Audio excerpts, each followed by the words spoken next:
In this video, I'm going to teach you a very useful tutorial on how to turn on or turn off Numlock in your Windows 11. So without any further ado, let's begin. First of all, you need to navigate here at the start, make a right click, scroll up and click on settings. You can also press Windows key and I key together in your keyboard and in that way you would be able to bring up the settings window. Now here at the settings, please navigate to the left pane and locate with this option called accessibility. Click on this one. Once you've clicked on it, you need to scroll down and locate for keyboard.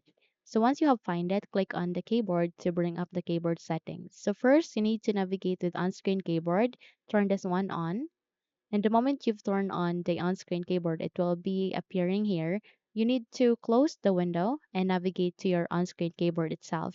So here at the on-screen keyboard, you can see their options. Please select it. Okay. And from here, you would be able to see an option called Turn on Numeric Keypad or Numlock.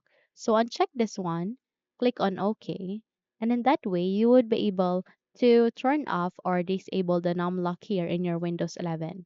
On the contrary, if you would like to turn it on or enable that, just navigate the same way to click on up here, and then please check this Turn on Numeric Keypad, click on OK, and eventually you would be able to enable the lock here in your Windows 11. Okay, so that's it. Close the window and you're good to go. So if you think this video had helped you a lot, then please don't forget to subscribe, hit the like button, as well as the bell icon to be updated for more tutorials like this.